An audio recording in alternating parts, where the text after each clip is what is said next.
اللہ تبارک و تعالیٰ نے کتاب پاک میں فرمایا یہ جو نماز کا وقت ہے، فجر کی نماز کا وقت ہے، دیکھو یہ کتنا قیمتی ہے۔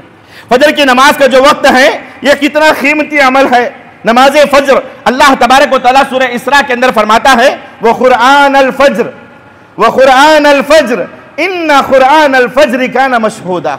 یہ فجر کی نماز میں جو لمبی تلاوت کی جاتی ہے، اللہ کے رسول صلی اللہ علیہ وسلم فجر کی نماز میں 60 سے 100 آیتوں کی تلاوت فرماتے تھے، لمبی نماز ہوتی تھی۔ اللہ کے رسول صلی اللہ علیہ وسلم فرماتے ہیں، اللہ تعالیٰ کتاب پاک میں فرماتا ہے وَقُرْآنَ الْفَجْرِ إِنَّ قُرْآنَ الْفَجْرِ كَانَ مَشْهُودًا۔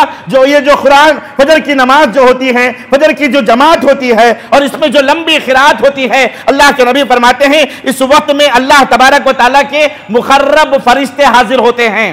اس نماز میں اللہ کے مقرب فرشتے حاضر ہوتے ہیں اور فرشتے اپنے ساتھ رحمتیں لے کر کے آتے ہیں، برکتیں لے کر کے اللہ تبارک و تعالیٰ کے پاس سے آتے ہیں۔ اسی لیے اللہ تعالیٰ نے فرمایا حافظوا علی الصلوات، لوگوں نمازوں کی حفاظت کرو، لوگوں نمازوں کو اس کے وقت پر پڑھو، وحافظوا علی الصلوات والصلاۃ الوسطی وقوموا للہ قانتین، اور خصوصاً فجر کی نماز اور عصر کی نماز کی پابندی کرو۔ اللہ کے تبارک و تعالیٰ نے فرمایا میرے عزیز ساتھیوں، فجر اور عصر کی نماز یہ اتنی قیمتی ہے، اس کی اہمیت بھلے ہم مسلمان نہیں جانتے ہیں، بھلے اس کی کوئی ویلیو ہمارے پاس نہیں ہے، لیکن غیر جو علم رکھتے ہیں وہ برابر جانتے ہیں، اور کہتے ہیں اسرائیل کا جو وزیر اعظم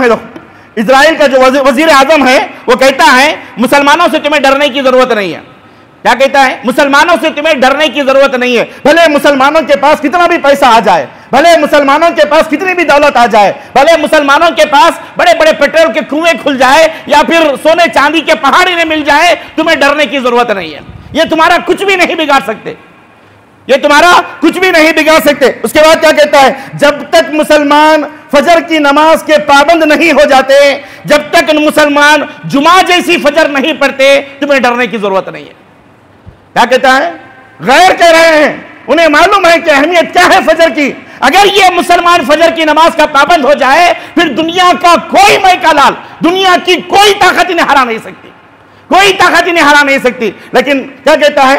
تمہیں ڈرنے کی ضرورت نہیں ہے، اس وقت تک ڈرنے کی ضرورت نہیں ہے جب تک کہ مسلمان فجر کا پابند نہ ہو جائے اور فجر کی نماز جمعہ جیسی نہ پڑھ لے، تمہیں ڈرنے کی ضرورت نہیں ہے۔ میرے عزیز ساتھیوں، اب تو بھی شرم کرو، اب تو بھی غیرت لاؤ۔ ایک غیر تمہیں آ کر کے بتا رہا ہے کہ فجر کی کتنی بڑی اہمیت ہے، کتنی بڑی ویلیو ہے اور اللہ کے پاس کتنا بڑا مقام ہے۔ اس کے باوجود بھی اگر ہم فجر نہیں پڑھتے تو ہم جیسی بزدل قوم کوئی نہیں ہے۔ اللہ ہم تمام کی حفاظت فرمائے اور اللہ ہمیں ہوش کے ناخن چبانے کی توفیق عطا فرمائے۔